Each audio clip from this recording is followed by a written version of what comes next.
We now join the final episode of All-Star Pennant Parade, already in progress.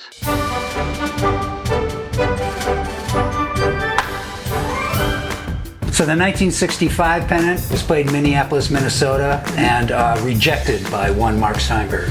Yeah, the only available pennant for that year is a picture pennant. They'd actually cut a rectangle out of the pennant itself and put a photograph in.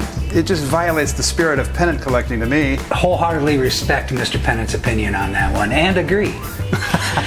So now we go 1966, another All-Star game in St. Louis at Bush Memorial. I noticed the arch there behind Bush Stadium. I think the artists often found it important to incorporate some element of the city, and in this case, what better thing than the arch to put above the stadium? Either that or they had half a McDonald's.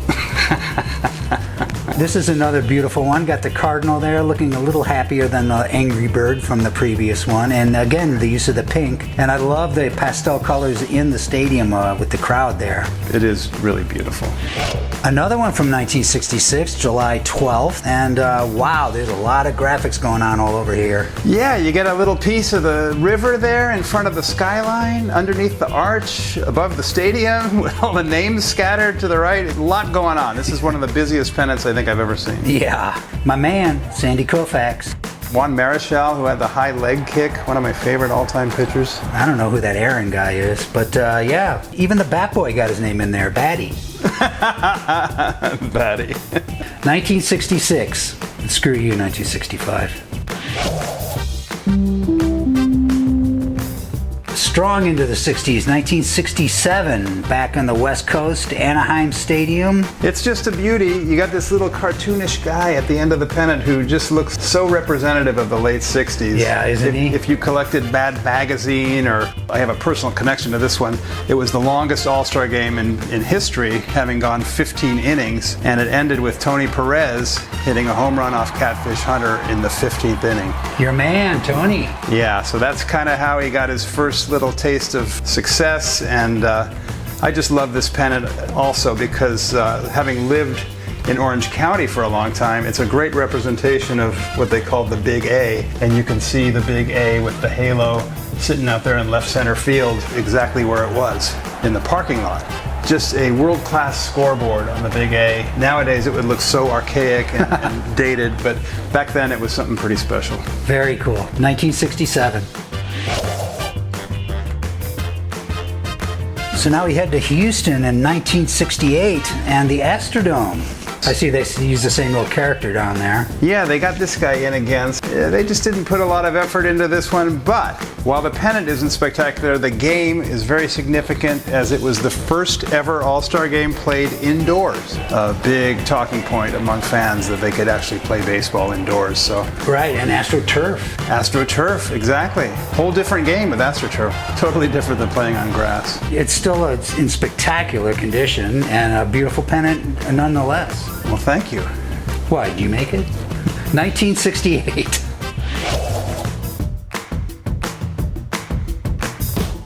Riverfront Stadium, two Cincinnati boys, All-Star game, Cincinnati, Ohio. We had just moved from Cincinnati in 1970. Yes, we personally moved 3 days prior to this game being played. We moved from Cincinnati the same year. Isn't that amazing? That is crazy. But this pennant really represents a famous All-Star game. I think a lot of baseball fans out there know that this is the All-Star game in which Pete Rose basically ended Ray Fosse's career by barreling him over at home plate. That's right. Pete Rose did not know the difference between an All-Star game and a regular game and a football game. No, he just played all out no matter what. Love him or hate him, he knew how to play the game. Also significant, 1970 is the year the Reds finally broke through and made it to the World Series. They did fall to Baltimore, largely because of Brooks Robinson's amazing glove. But this is a big year for Cincinnati, a big comeback year for the Reds. Cool. And another one from 1970 looks a lot like the one we saw before with the kind of the busy graphics and the bat and the managers. Yeah, but this one's cool because they got Riverfront Stadium depicted, and it's probably the same picture they used for Three Rivers Stadium and Veterans Stadium in Philadelphia because they all looked exactly the same. Yeah, multi-purpose cement institutions that would house baseball as well as football. Didn't work that well. Yeah, they lacked a little character for sure. Yeah. This player's got the most interesting swing. swing. Not sure what's going on with his legs. I've seen there. Ted Williams do that kind of thing in his follow-through, but this guy appears to have legs of rubber. Yeah, he's somewhere between a baseball player and a circus freak. Maybe it's a clown playing baseball. It looks very clownish, but super fun nonetheless. 1970. And we go to 1971, Detroit, Michigan, Tiger Stadium now. Ton of Hall of Famers in this game.